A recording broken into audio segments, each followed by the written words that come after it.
Tala Fou is a whapoponga Tala Fou radio Samoa mai Ausetalia in the Neas Freile. O Māriria National Cabinet Ausetalia o le whamatalaina o le fully vaccinated po o le whaia uma o tuipuipui o le whamai o le a whaawinga i le whaia uma o tuipuipui e tolu o le COVID-19. Lono winga o tui e lua Samoa i whaia whatasei ma le tuipuipui whaopopo po le booster. O whaia lea whaai unga na ua mai atu ina mai whautuanga mai le atagi, le tō tino leo Ausetalia whea ngai mara sua ina o tūranga tau i waila au mo whala au, mo tong fitinga ma tuipuipui o tangata. O lono winga la, whato ata ua oe ua fully vaccinated, pe ua uma na whai uma tui, ia pe a whai ua mai o na whai au tui e tolu, ai le o le lua e pe o na masani ai. O le whai unga o mate le aloa ia i loa, le nei whai unga.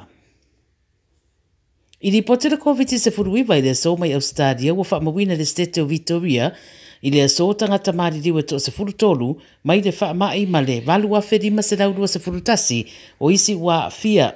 e awhi fitu se lau se furu wono ngā se ngase le COVID o iei nei mauta ngā se ngase le stete ma le se lau ma le vanu o le ICU. I Queensland ua whaamawina e se furu whātangata maririu ma le lima awhi iwa se lau fitu suru fitu o tangata ua awhia le whaamai i te tono le rua se furu whaitu la taruai. Whainua mai e lima se lau tolu suru lima ngā se ngase awhia le COVID o tau whia nei i whare mai i Queensland. Le stete o New South Wales pe whona ta ua whamawina le so tangata to se furu iwa o maririu ma le vanu awhi lima se lau iwa se furu o cases fau. Mai le tui sau te Ausetalia, whaero mai wa te tala nisi o a yainga o le COVID ma o whaopopo la whaeo tangata ma whaeo na awa yatu i no fuanga e pe o whare ainga ma kalapu a toai ma le whaopopo la whaeo tangata ma whaeo na poto i se whale le ua o atu i le lima se fulu. O le sa avema Premier o New South Wales se teimere i mamau atu Gladys Berejiklian, le ua whirwhiri nei i seisi ama no whai ngā ruenga fōu ua whai a le company whai telefoni, le company a le Optus, le ua whaamauria mai le lātou pepa o whaamtalanga o Berejiklian, le avema whaatonu pule po le Managing Director i le company. Whaamawai Berejiklian ma le tofi Premier i le masino o ke topa tau sangata ruai, i le mai a whai onisi o whaamtalanga nā ria ai lea taimi, na sua i nai o ie se tūranga sao no ia solia ai, whaatua tuanga sa tu uina ia te ia. O le officer siri o le Optus, Kelly Bayer Rosmarin, na ia tā ua fia company le avanoa ua maua e ngāre rue whaatasiai ma Berejiklian. O le asa ruspul badu le masina nei a matai aloa ia le ngā luenga, whamai a ia, ua nofo sao ni fo iai mai mita, ua maua le avanoa e whai ngā luenga i rea whaalapa putonga tele, ua tele fo iso lātou sao i soifua o tangata Ausetalia. O Tasmania le watongi no na pulo o tonu le maia mo le tari malo ai ta alonga o malo le tau pulenga Commonwealth Games i le tausanga rua a whedua sifuruono. O le Premier o le Estete Peter Cotwain ua ia lipotia le 7 News sa tusi atu le Commonwealth Games Australia ma talo sanga aloa ia i mo le whaia o le atulanga e ave ai Tasmania ma host o ia ta alonga. O tūlai mai nei tūranga ina ua mai a whaeloa Durban, lo lātou whaasoromuri ese mai matani ngā mālo ta alonga lua whelua sfururua, tu sangale nei, lo winga e u ina whaase e ane ia Birmingham, le sa fuafua tari mālo i ta alonga le lua whelua sfuruono, a nga i le lua whelua sfururua, a e awa noa i loa ma le lua whelua sfuruono e pe ona taro sangane ia i Tasmania. O le masina taruaina whasiringi ai me le pone sa rātou tari, pe fia tari mālo i ta alonga ia, a ere i whaeloa ina lava ni fuafua ngā Victoria.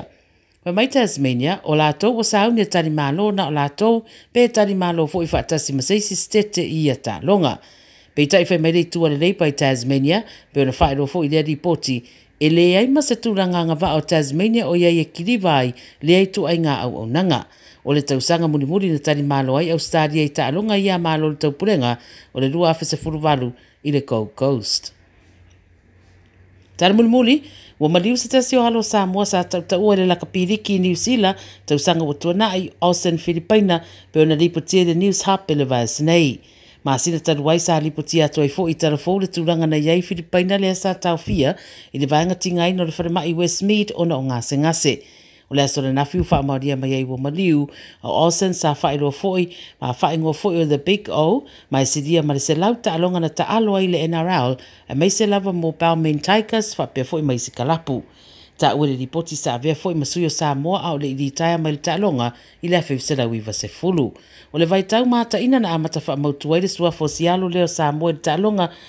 riki, o le teimina maan malo ai le Kiwis, i le la ta alonga ma le aua Britania, Whapea mara ta'alonga ma Ausetalia le FEB se lau warisfururima sa taita i atu le lātou tamata alo o Wally Lewis. Whai baile moni maua na iana wō manisi sao lātou ta alo whaatasi e le toa tere ni se mawhaino whaafutawia na tangata rea Ausetalia o Wally peitai na whaatino e Austin le tūranga rea i le FEB se lau warisfururima. Moni mori wha mai senga le toa tele si a fo i tama whanau wa Samoa ai mai se si o na ainga. Tala ia le radio Samoa mo le nei aso whareile, whailo e fo i le vai aso fōman, wia le whaingo le vai aso soifua.